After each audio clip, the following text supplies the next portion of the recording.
Good morning, guys. Piff here. I decided to get into my book this morning. I posted on social media telling you guys that I would be reading to you, paraphrasing to you, giving my opinions, stories to go along with the lessons of this book, of course. The name of the book is Thriving in Non-Monogamy, an Ethical Slut's Guide. Overcome Jealousy, Enjoy Sex, and Honor Yourself by Erin Davidson. I'm just starting, and I was trying to decide how I wanted to go about this. With sharing it with you guys, I kind of want to do it in order, but I kind of don't want to talk about stuff without at least reading the chapter fully. But I have come to the definition of an ethical and unethical slut. The word slut has really made its way through time, and the original definition has definitely been altered and stretched, if you will, based on the views of society nowadays, all the shit that's been changing, especially in my generation, boy. Y'all are something else.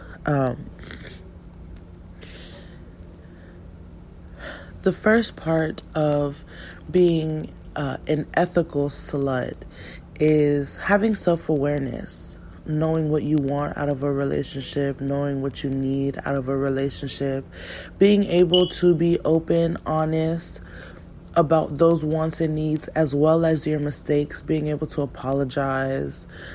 You know, what's the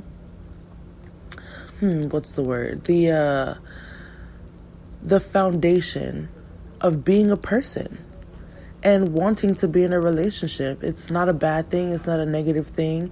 And there are so many different types of relationships. And the one thing that I always tell people is that a relationship is between two people. Whatever those two people decide to do, however they decide to run their relationship, whatever rules they decide to abide by, that's between them. That's up to them to decide what works for them, what works for their personal happiness, as well as the growth of their relationship together.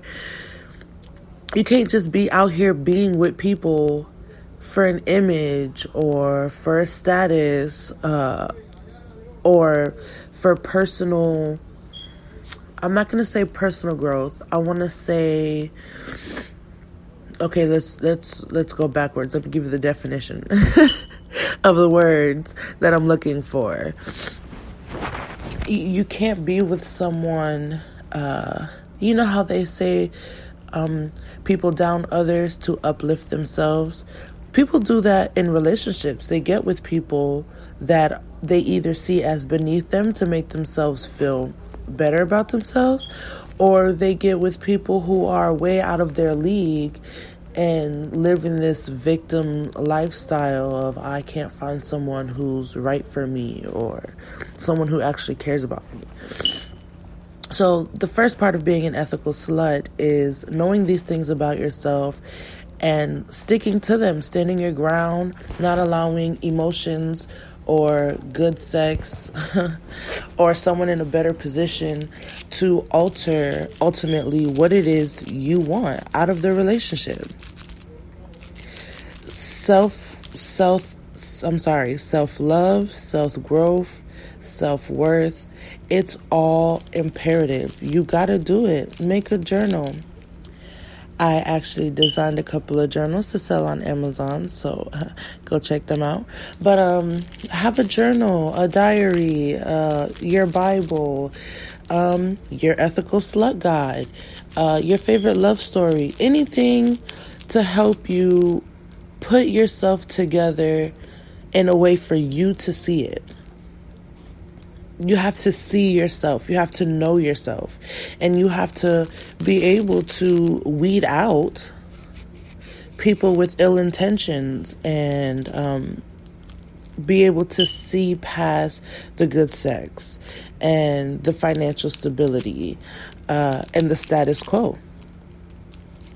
It's not simple, but it's kind of basic. It's very basic self knowledge that you should have before trying to be in any kind of relationship. So next we're going to talk about the different kinds of relationships, because there's so many and people just assume that it's only one way to be with somebody. You know, right now we're going through a huge poly wave. Not that it's something new, but it's something that's being glorified, practiced more often. And people are going about it all wrong. Male on male relationships, female on female relationships, heterosexual relationships, or straight couples. Friends with benefits, that's a relationship. Platonic friendships, that's a relationship. Your parents, that's a relationship. Your kids, that's a relationship.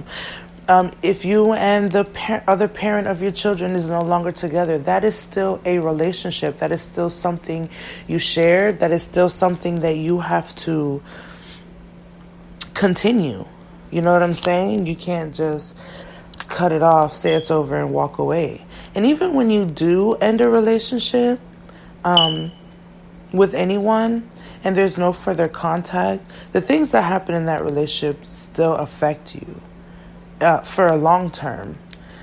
You may not notice it until it's too late. Usually when we've lost the good guy or the girl that got away, we tend to realize at that moment that we're still affected by what we went through in our past. And that's why working through those issues before you jump into something else with somebody else is so important.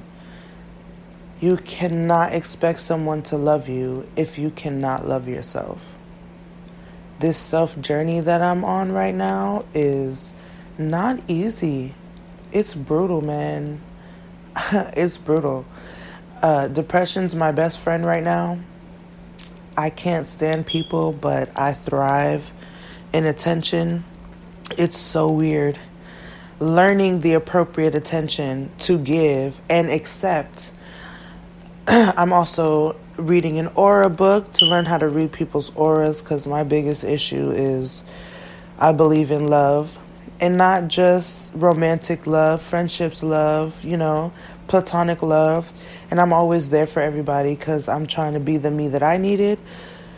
But I can't be the me that I needed for everybody.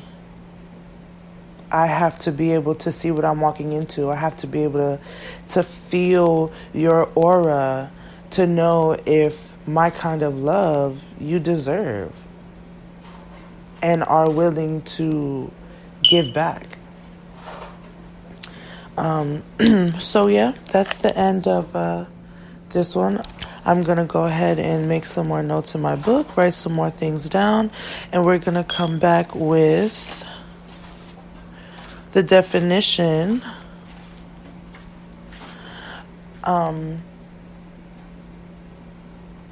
We did the definition of a non-ethical slut. I'm so bad with this. I have to have my book in my face so that I can remember where the hell we at. Okay, we were talking about the definition of an unethical slut. We talked about the different types of relationships. We talked about the fact that self-love is something you just have to do in order to be successful in any relationship that you have, with your boss, with your trainer. You know what I'm saying? With the cute guy in the gym that you just flirt with every time you go work out. You know what I'm saying? I will see you guys later. I'm getting better at this. It's a little weird just talking to my phone and not having somebody giving me facial expressions back and feedback and asking me questions. People are always asking me questions. I am going to kind of tie this into my life. This is something that I'm looking into as a part of my self-growth. I don't really know where I am on my sexual orientation and my needs for a relationship. I kind of just go with the flow and accept what I am willing to accept and deal with what I'm not willing to accept. It's kind of not working out for me. So the Ethical Slut Guide, it is. I will talk to y'all later.